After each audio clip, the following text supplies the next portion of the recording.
สบายดีสบายดีสวัสดีFCเมื่อสุขุสุขคนเนาะพี่น้องเนาะมาพี่น้องมาโอ้เมื่อนี้พี่น้องปิ้งยังปิ้งปลาทูแล้วก็มีปิ้งน้องไก่พี่น้องอันนี้ขาไก่พี่น้องเอ้ยน้องไก่เนาะโอ้ตอนรับร้านสาวพี่น้องเอ้ยเมื่อนี้ร้านสาวมาเข้าร่วมเด้อพี่น้องเด้อยังบ่ทันกลับเนาะพี่น้องเนาะยังบ่ทันกลับมาลินบุญทรงเรือพี่น้องเลยยังบ่ขับเนาะพี่น้องร้านสาวไปมัดมือเมื่อวานนี่ไปกับอีแม่เนาะพี่น้องเนาะได้ขี่สไลเดอร์บ่ซื้ออันนั้นข้าวพัดแต่ว่าบูทพี่น้องเอ้ยเมื่อฮอดบ้านแล้วก็ทีมบ่ได้กิน อีแม่ซื้อเนาะพี่น้องเนาะอ่ะคลิปนี้มาจวดๆนำกันพี่น้องเอ้ยนี่เก่าอีก มาลูกหล้านกินข้าวน้ำแม่เด้อ นี่ มาเด้อ FC มาสกูสกุลกันเบาเซียนเด้อมื้อนี้ได้สิบแซ่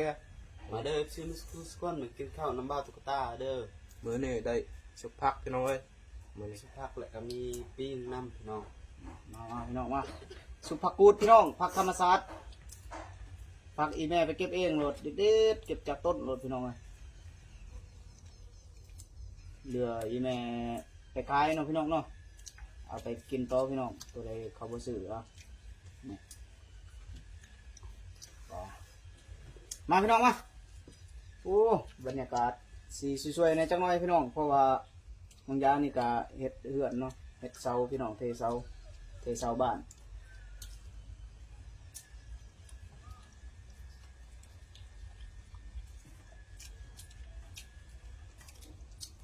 เฮ็ด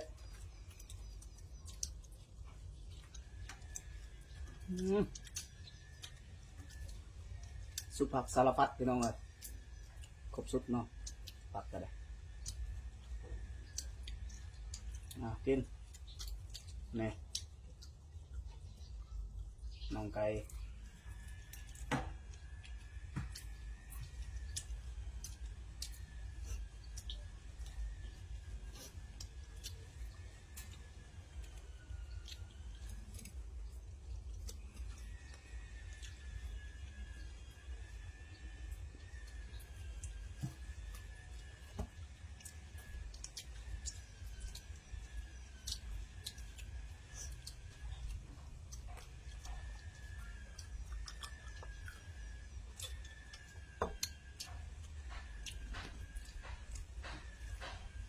ออกนิดนึง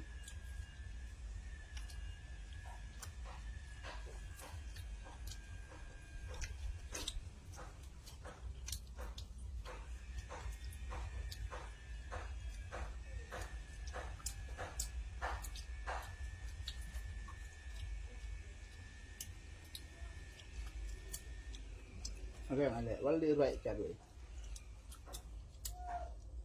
เรื่องปลูกเด็กเลย